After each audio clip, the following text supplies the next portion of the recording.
Hello again. I do get a little tired sometimes of hearing that this or that police force in this country has been denounced for being institutionally racist. First, because I know that it is a plain lie, and secondly, because it is simply an excuse for criminal and antisocial behaviour on the part of some minority groups in British society. How do I know that this claim of racism on the part of the police is false? It's easy enough to demonstrate this, and we need only look at publicly available information relating to arrests, which are divided up according to ethnicity. In the description to this video, I give a link to these. At first glance, one might think that the evidence could support the view that the British police are indeed racist. The arrests are given per 1,000 people by ethnic group. So we see at once that just 8 white British people per 1,000 were arrested in 2020 to 2021. For black people, the rate was almost 4 times as high as that, at 29 per 1,000. Now, this could of course support either the view that black people are more prone to criminality and disorderly conduct, or it might equally well show that the police are racist, that they are picking on black people needlessly and arresting them without good cause. Is there any way of seeing which of those two possibilities is the correct one? Indeed there is. For most people, there are no differences at all in appearance between Indians, Bangladeshis and Pakistanis. They are usually lumped together in statistics as Asians, and I seriously doubt that the average person can tell an Indian from a Bangladeshi at first sight. But what happens if you split those groups up? Look at the arrest rates for Indians, and you'll see that they amount to just 6 per 1,000. That is to say, lower than white British people. Then look at the rates for people of Bangladeshi and Pakistani heritage, and you'll see that they are more than twice as high as those for Indians, at 14 per 1,000. Two things strike us. The first is that if British police are really institutionally racist, then they have a very funny way of showing it. They are 50% more likely to arrest white people than they are Indians. Offhand, that suggests to me that either Indians are very cunning and intelligent and so able to cover up their tracks when they commit crimes, or that they are much less likely to break the law than white people.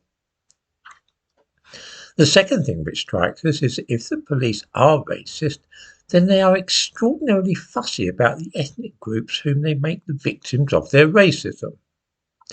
They are able to distinguish carefully between Indians and Bangladeshis and pick on Bangladeshis twice as much as they do Indians. That's one possibility, of course, although not a particularly likely one. The other is that Bangladeshi Muslims are more than twice as likely to be up to no good than Indian Hindus, the hypothesis which seems to me more likely. It is noticeable too that despite their institutional racism, the police really seem to love Chinese people. The arrest rate for Chinese people is just a third of that of white people. Is it true that the police are favouring Indians and Chinese people while having a real down on Bangladeshis and West Indians? Do the police really dislike white people 3 times as much as they do as those of Chinese ancestry? Has anybody ever heard of such a peculiar kind of racism?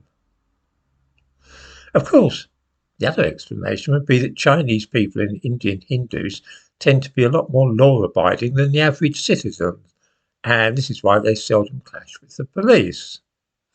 If that is so, then it would suggest that black people are, of course, less law-abiding than most people, and that this leads them more often into conflict with the police. Which brings us naturally to events in Southend and London's Oxford Street in recent days. The thumbnail to this video shows many young black people behaving rather in a disorderly fashion in London's West End. Newspaper and television reports on the disorders in Oxford Street a few days ago were very careful to talk of youths or young people. They deliberately did not mention that this was a black thing and that the projected looting of shops was arranged and coordinated on TikTok by black people. The thumbnail to this video shows some typical participants in the affair. The business in the West End fizzled out because of the massive police presence, and so on the following day crowds of black people descended on Southend with the intention of repeating the exercise there. Again, this was all coordinated via the social media site TikTok. Most newspapers were a little nervous about talking of all this, perhaps for fear of inciting copycat events. There hasn't been much mention of the problems in Southend in mainstream media. The current spate of these organised gatherings with the intention of creating the right circumstances for robbery and mayhem began in central Manchester when the schools broke up in July. It will be recalled that black youths arranged by social media to gather in Manchester's shopping district and behave like hooligans. There is something here that we are going to be seeing more of shortly, and it ties in with the warnings by some of the larger stores that they are being looted by shoplifting gangs who simply come in and steal whatever they please quite openly, just filling carrier bags with goods that they're going to take off. These gangs are black, although a misplaced sense of delicacy prevents people from talking of this fact. The reason that black people are almost 4 times as likely to be arrested as white British people in this country has little or nothing to do with institutional racism and everything to do with law breaking and the deliberate flouting of the conventions of our society. All the signs are that this is on the increase, which is of course bad news for the rest of us.